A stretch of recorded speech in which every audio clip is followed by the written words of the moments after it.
Liberation Congress party ఆవిర్భవించడానికి కారణం ఏమిటి? IAS బాధ్యతలతో విజయ పథంలో సాగిపోతూ ఉన్న విజయ్ కుమార్ దళాధిపతి విజయ్ కుమార్ గా అవతరించడానికి ఆంతర్యం ఏమిటి? ప్రభుత్వాలకు దిక్సూచిగా ఉన్న ఐఏఎస్ విజయ్ కుమార్ ఇప్పుడు ఆ ప్రభుత్వాలనే ప్రశ్నించే దిశగా అడుగులు వేయటానికి ప్రభావితం చేసిన అంశాలు ఏంటి? శక్తి వంచన లేకుండా దళారులపై పోరాటానికి సిద్ధమైన దళాధిపతి విజయ్ కుమార్ కు ఉన్న బలమేమిటి?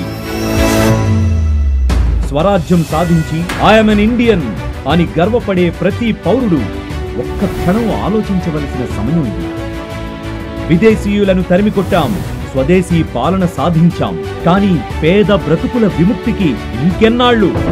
పాలన మారినా, పాలకులు మారినా పేదరికంలో ఉన్న బ్రతుకులు, వారి స్థితిగతులు మారని ఆధిపత్య పోరు కొనసాగుతూనే ఉంది.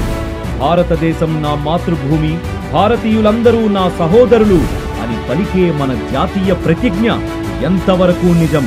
ఒక్క క్షణం ఆలోచించండి.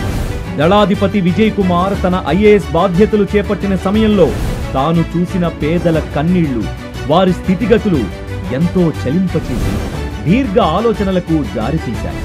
బాల్యం నుండి తన తండ్రి నూరు పోసిన సేవా సంకల్ప భావాలు అగ్ని పర్వతంలాగా రగిలించబడ్డాయి. మన జాతి గెలుపునే ఆదర్శంగా తీసుకుని భరతమాత ముద్దుబిడ్డగా నడుం బిగించి పేద బానిస బ్రతుకుల విముక్తి కోసం, నిజమైన ప్రజాస్వామ్య వ్యవస్థను నిర్మించుట కోసం ప్రస్తుత రాజకీయ పార్టీలకు భిన్నంగా ఆవిర్భవించింది లిబరేషన్ కాంగ్రెస్ పార్టీ.